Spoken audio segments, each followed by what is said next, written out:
Une présence pré-européenne révélée. Il est encore difficile de déterminer avec précision l'ancienneté de la présence autochtone dans notre région. Jusqu'à tout récemment, les découvertes étaient assez rares, surtout en Côte du Sud.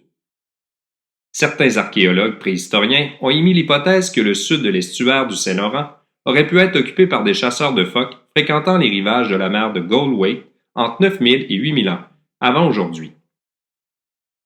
Il faut savoir qu'à cette époque, le climat était beaucoup plus rigoureux que de nos jours, le niveau du fleuve Saint-Laurent beaucoup plus élevé et la végétation fort différente. Une campagne de sondage archéologique menée en 2019 à l'embouchure de la rivière du Sud, à proximité de la chute, a permis de confirmer sur notre territoire une présence autochtone remontant à la période du Sylvicole moyen-ancien, soit entre 1500 et 2400 ans avant aujourd'hui. Les restes d'un foyer en cuvette, un feu de camp, dans lequel se trouvaient des tessons de poterie dont le décor est associé à cette période, confirment que des Autochtones fréquentaient notre territoire bien avant l'arrivée des premiers Européens. Qui plus est, les nombreuses découvertes fortuites d'artefacts faites par des citoyens dans le même secteur et dans celui de la Pointe à la Caille, depuis le milieu du 20e siècle, laissent présager une présence encore plus ancienne qui pourrait remonter jusqu'à 5000 ans avant aujourd'hui. Les indices découverts lors de l'intervention archéologique permettent d'émettre l'hypothèse que pendant l'époque pré-européenne, notre territoire était fréquenté sur une base saisonnière, entre autres pendant les migrations du gibier, plutôt que sur une base permanente. Nous portons maintenant votre attention sur l'image 1. Ce document est réputé avoir été dressé par le gouverneur de la Nouvelle-France, Denonville, en 1685.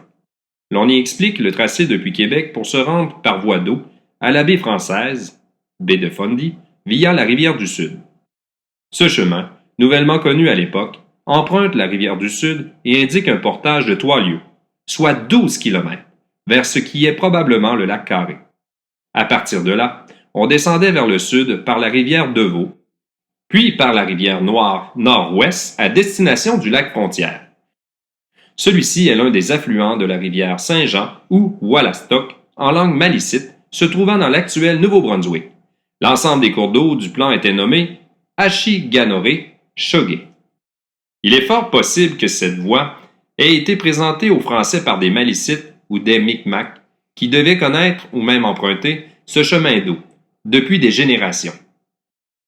Ce tracé vient ici renforcer l'hypothèse d'une tradition séculaire de campement autochtone transitoire, entre autres à l'embouchure de la rivière du Sud et non loin du lieu dit Rocher de la Chapelle.